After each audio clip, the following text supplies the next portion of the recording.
Don't forget to donate to the hashtag Daytona Dream 2019 GoFundMe for your chance in January to win one of these 3 Kevin Harvick diecast. Now enjoy the video. Good evening, everybody. Welcome here as we prepare ourselves for Division 2 qualifying of the NNSCRA Skittles Super Speedway Series. We are at the Joltis Mega Super Speedway, getting ready for 2 rounds of qualifying. So far, we are 25 for 25 in different drivers sitting on the pole. Will that streak end here tonight? Only time will tell, and we will know in a matter of a few moments, as we've got some drivers that are peeled off of the pit road already, heading out onto the racetrack. The first of those, the Mac Tools 39 Ford Fusion of Keith Batson. Keith Batson comes into this race currently situated in the 9th position in points. Jumped up 7 spots in the standings last week because he went to victory lane at Texas World. Keith Batson now very much in the forefront of drivers that look like they are readying themselves to get one of the 8 available playoff positions in this division. With that win, Keith Batson slotted himself into the 4th seed currently in the playoff standings. This is a very interesting division as well, Division 2, because we are yet to have a repeat winner this year. So we've had 12 races and 12 different race winners, which means right now 4 drivers are on the outside looking in to one of those 8 playoff slots. Right now those 8 playoff slots are currently held by drivers Fury Gamington, Jeff Scott, John Andrews, the aforementioned Keith Batson, Alex Benyako, Eric Sadler, Charles Sanford, and Caleb Farrell. I'm sorry, make that Vince Almariego. The drivers on the outside looking in, Caleb Farrell, Nathan Ormond, because they are in the top 30 in points, and drivers with wins that are outside the top 30 in points need to get back in to even be considered for a playoff spot, William Brock and Sadal Solera. Now, Vince Almariego comes into this race, 8th seed, 23rd in the point standings. He is only 9 points ahead of Caleb Farrell, and he is only 11 points ahead of Nathan Ormond. So this weekend's race at Joltis could be very, very interesting, as Keith Batson, 105.156 for the first lap time in this session. That will easily be beaten as the session progresses on. He's there with a couple of other former winners from this season just ahead of him, Fury Gamington and Charles Sanford. Sanford winning earlier on this year at, I believe it was Coca-Cola. It might have been Pepsi. It was one of those 2. And Fury Gamington winning at Pigs Creek.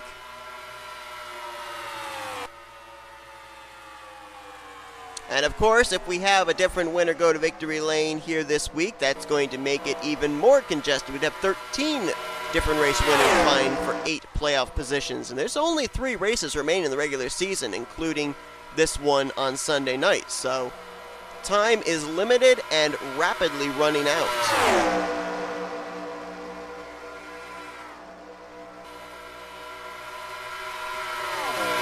See some drivers now hitting the 104s. Kyle Langland, Michael Norman, Simon Bloomfield, Daniel Voiles just did. Alex Gray. Almost a 104 flat for his Chevrolet. And he was at the tail end of this pack that we're looking at, as this group's now going to catch Nathan Stapleton as well. Dylan Young, who's in this group, up to 4th. Batson in 5th. Sanford and Gamington still yet to crack the top 10.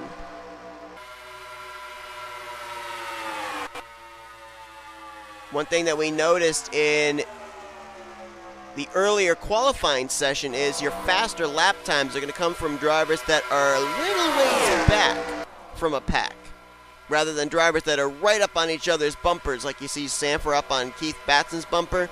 He'll get a good lap time, but it won't be a lap time that's going to shoot him up to the top of the leaderboard by a couple tenths of a second. This is a good pack here, though, so let's see if anybody can knock Alex Gray off the top, and nope, but somebody else did from another pack apparently. Tristan Allen top of the board. The first car to hit the 103s. Looks like he caught up to this group of Norman, Bloomfield, and Langland, who were 1, 2, 3 not too long ago. And I think he might have gotten exactly what I was describing, gotten the draft from a little bit ways back, and drafted up to this pack during the course of that last lap, and that's how he was able to hit the 103s.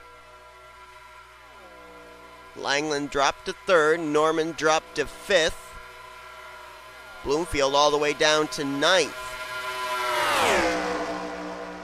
Now we're obviously going to have to see about other packs if they can hit the 103s, but for right now, I think Tristan Allen is in a good spot to maybe move on to the next round of qualifying.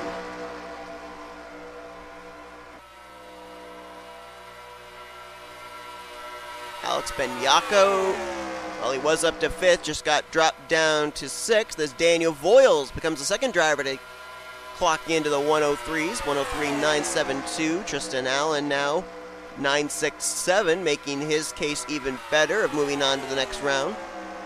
Carson Gum, Zachary Fitzwater, Dylan Young right now in 8th, 9th, and 10th. So as we're going to follow the 37 just for the moment here, I mentioned this in the Division 1 qualifying, but as I stated, a lot of people that are in Division 2 don't watch Division 1, so they won't be knowing about this news, so I'm going to say it in both of the qualifying sessions here tonight. A couple of changes that people might not be aware of going to be going on once the playoffs begin in this season. First off, it was originally planned it was going to be 10 playoff races. That has now been condensed to 5. And the 4 races leading up to the finale all will be elimination races. As Simon Bloomfield top of the board, Michael Norman up to second. They've hit the 103.8s. So Norman and Bloomfield look like they're going to make it to the next round. Dylan Young just jumped up to fourth. Langland there in third. So we're seeing a lot of speed start to build up here as the session progresses. But as I said, it's going to be elimination races and playoff races 1 through 4. After the first playoff race, the lowest finisher in the Division 1 race and the lowest finisher in the Division 2 race, they'll be eliminated. That will leave us with 14 drivers heading into race 2. After race 2, lowest playoff driver in Division 1, lowest playoff driver in Division 2. They will be eliminated. That will leave us with 12 drivers heading into race 3.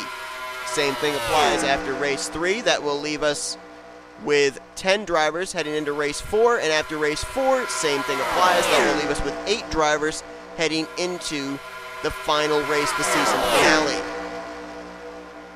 Langland top of the board.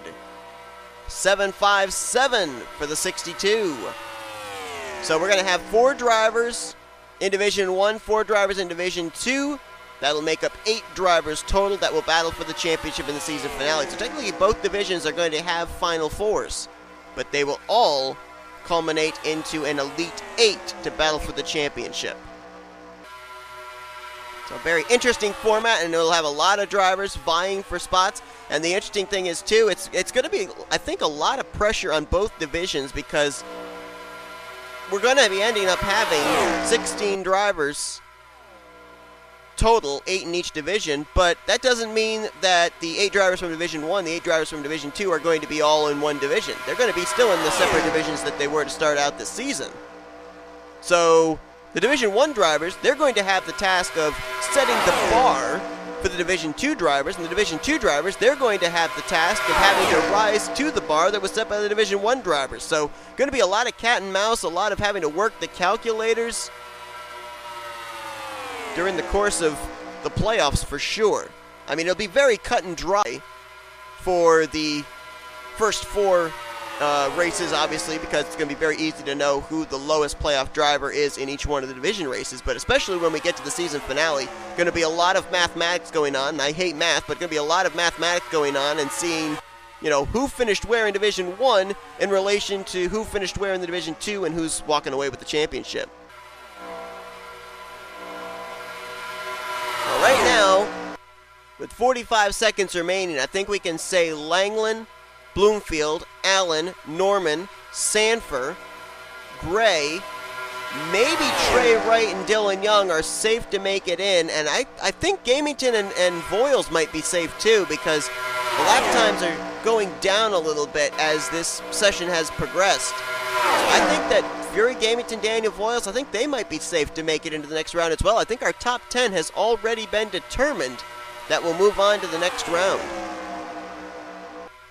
And as I look here, just in my head, I think... Oh, whoa, we had some changes.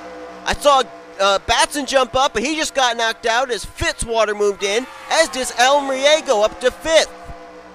That knocked out Fury Gamington and Keith Batson. And did somebody else just jump in? No, I guess not. Actually, yeah, I think Alex Gray just jumped in. I think he just jumped up to 7th. That knocked out Voiles, Gamington, and Batson just like that.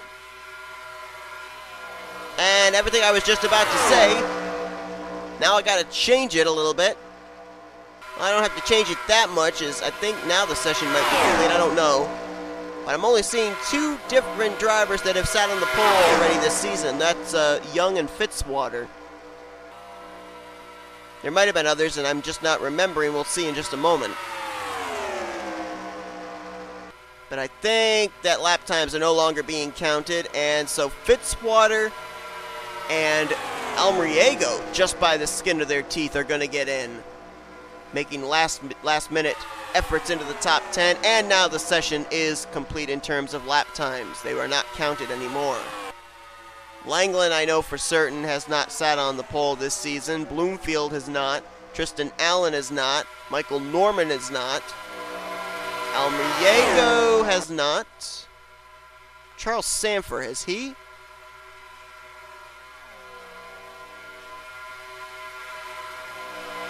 If I could find him in the point stands, that'd be great. Nope, he doesn't have a pole. Session complete. So, you know, at least the top 6 haven't sat in the pole position yet this season. Alex Gray, he doesn't have a pole. Trey Wright, I'm almost 100% certain, has not gotten a pole yet this season. No, he has not. And I'm pretty sure Dylan Young had the pole back at Pigs Creek, if memory serves me correctly. And Zachary Fitzwater had the pole just a couple of weeks ago. I believe he had the pole at Toddring? Yes, he did. So 2 former pole sitters are going to make their way into this next round of qualifying. Question is, will they be the first repeat pole sitter, or will the streak go to 26 different drivers sitting on the pole? You've also got, we saw in the first division race where we had our 3rd different driver that had won a race also get a pole. Well, we've got a couple of drivers here that have won a race this season in Charles Samber and Vince Almriego. They are also trying to become the 4th different driver to have a pole and a win this year. So, will that be the case? We'll have to wait and see. Drivers that just missed out on making it to the next round. Keith Batson, Fury Gamington, they actually had a tie for 11th place, but give it to Batson. Gamington will be starting 12th. Voiles 13th. Gum 14th. Maley 15th with Garcia, Shelley, Benyako, Stapleton, and Simon Solera. That's going to be your top 20. Look on down here through the remainder of the finishing results of this session. And you got a couple of drivers in particular that, not the qualifying session they were particularly looking for. Nathan Ormond, because he's trying to get himself back up there to challenge for a spot in the playoffs. And the driver he's trying to run down is Vince Almriego, who qualified into the next round of qualifying. And you've also got Jeff Scott down there, 35th. Now, why is this important? Because last week he managed to cut into Fury Gamington's overall points lead, cut it down from, I think it was 75 points down to 51. Well, Gamington, he's going to be starting up in the top 15 in the starting grid, and Scott's going to be starting down in the 35th position, so he's going to find himself with roughly about a 20-point deficit starting the race on Sunday night. So he's got a lot of work to do, as well as he's trying to challenge Fury Gamington for the regular season championship. Still possible, but he's going to have a lot go his way during the course of Sunday night's event. But we've got Langland, Bloomfield, Allen, Norman, Almriego, Sanford, Wright, Gray, Young, and Fitzwater. They are going to battle for the pole. Who's going to get it? Don't go anywhere. Round 2 coming up right after this. Alright, so we have a 20% chance of history being made tonight with our first ever repeat pole sitter, but an 80% chance of the streak extending to 26 races, 26 different drivers on the pole position. Let's take a look and see where the 10 drivers that transferred into the second round come into this race in the points. It looks like it will be, well, thought it was going to be Charles Sanford, but it'll be Charles Sanford and Alex Gray leaving pit road, and they're leaving pit road together. That's interesting. Nonetheless, though, highest in the point stands of the drivers that transferred, Kyle Langland He is 7th in the point standings coming into this race. Dylan Young, he is 11th. Michael Norman is 12th. Alex Gray is 14th. Tristan Allen, 15th. Charles Sanford in 19th. Simon Bloomfield, 22nd. Vince Almriego in 23rd. Trey Wright is 28th. And Zachary Fitzwater is 36th. Again, the two drivers that transferred into this round that have poles this season. Dylan Young back at Pigs Creek, Zachary Fitzwater a couple of weeks ago at Toddring. Both of them trying to become the first repeat pole sitter in both divisions this year. Now, Ben Yako is somewhat close to Sanford, but I don't know if he's in the draft. We'll have to wait and see in terms of the lap times. Let's look and see about other drivers that have left pit road. Fitzwater currently sits by himself. Norman by himself. Same for Bloomfield. Same for Langland. Trey Wright just now leaving pit road. Tristan Allen and Vince Almriego leaving in somewhat close proximity to each other, but I don't think they're nearly close enough. And Dylan Young still sits on pit lane.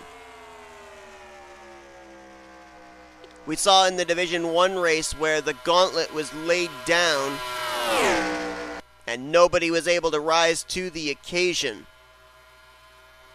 And I think we may end up seeing something very similar with Alex Gray's lap time. I mean, we might see Charles Sanford be able to make a challenge, but I think Alex Gray is about to lay down the lap time that everyone's going to have to try and meet, and I don't think anybody's going to have a chance. 103.626 for Alex Gray right out of the gate. I mean, we didn't start hitting 103s in round 1 until about 3 minutes into the session. That's when we started having a number of drivers in the 103s. Well, look at this. Michael Norman with a 103.952. Oh, look at this. Fitzwater and Allen are together. And Norman's got Almriego. Oh, we're actually going to have some battles for this pole in this division. You got Sanford and Gray. You've got Allen and Fitzwater. You got Norman and Almriego. Oh, this is going to get good. Gray and Sanford are side by side. That's going to hinder their lap time. Same for Fitzwater and Allen. But what about Norman and Almriego? Almriego, a former winner this season, trying to hold on to that 8th seed in the playoffs. And starting out in front at Zen Joltis certainly could help him with that. Let's jump up and see about Sanford and Gray. Sanford improved. He's up to 3rd.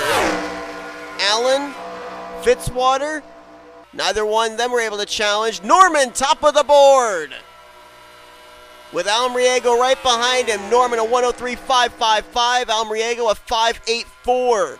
Norman apparently getting a big push from Vince Almriego being behind him. Michael Norman, 12th in points, been very quiet this season. Only 2 top 10s, no top 5s. Picking a heck of a time to all of a sudden come to the forefront is Michael Norman. As we're still waiting on Dylan Young to even lay down a first official lap time, and there's almost 30 seconds remaining. Sanford and Gray, they've managed to stop being side by side, but I don't know if anybody's going to be able to get themselves lined up in time to challenge Norman. Sanford did not improve. Gray did not improve. Oh, look at this. Norman's catching this group of Tristan Allen and Fitzwater. This is going to be in the 103.1s possibly. No, it's a 2.27. 103.227 for Norman. A 3.34 for Almriego. But Norman not only had Almriego behind him, but he got the draft off of Allen and Fitzwater, who have been side by side for the last couple of laps. And that may have iced it. That may have iced it, unless they count this next lap time around, which I don't think they're going to. If they do, Almriego might have something to say about Michael Norman's pole. It's all going to depend on if they count this next lap and if this group gets back to the start-finish line in time. Tristan Allen comes down in front of Almriego. That might hinder him a little bit there. We'll see.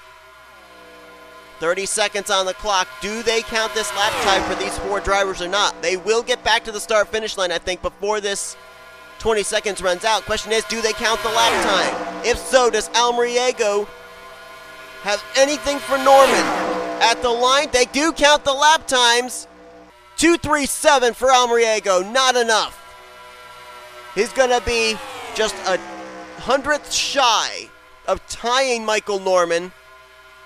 And it will be a 100th of a second that will determine who starts pole, who starts second. Michael Norman, for the first time this season, will start on the inside of the front row, and the streak extends to 26 out of 26 for different drivers on the pole this season. It's got to end at some point, but it's amazing it has been able to get to 26 races since the very start of the year. Drivers, Michael Norman, as I stated, only 2 top 10s this year. He is the only driver in the top 12 that has 2 top 10s and no top 5s. Kyle Langland has 2 top 10s, but he has a top 5 as well. So Norman, with an average finishing position of about 18th, all of a sudden making some moves here, and he's high enough in the points that if he could go coast to coast, pole to win, he would jump into one of the 8 playoff positions. He will start Sunday night's race alongside of Vince Almeriego. He was close to becoming the 4th driver in Skittles Superspeedway Series history to have a win and a pole. Alex Gray and Charles Stanford, they will be row 2. Fitzwater and Allen row 3. They've spent a good portion of round 2 side by side, so the sensation will be very familiar when they're side by side in the grid. Trey Wright and Kyle Langland, that'll be your 4th row, and Simon Bloomfield, Dylan Young will complete your top 10. It's getting really interesting as we get closer and closer to the regular season finale to find out who those 8 drivers from each division are going to be, and I hope that you guys are looking forward to finding out what the next chapter in that story will be here from Zen Joltis. Hope you guys enjoyed this qualifying session. If you did, be sure to give this video a like, subscribe to become part of the crew today. Tomorrow night, it'll be the 13th race of the season for the Division 1 drivers here at Zen Joltis. We cap it off on Sunday night with Division 2's 13th race of the season before we pack it up and head to our final 2 races of the year. Those 2 races are going to be very important, but this race as well, it's going to be just as important. So it's Zen Joltis, Ricky Orlando that determine who are going to be the drivers that are going to have those playoff contigs and who are not. But till then, I've been Seth Cole, and you've been watching Production NNSCRA Offline Racing at its best. Good night from Zen Joltis.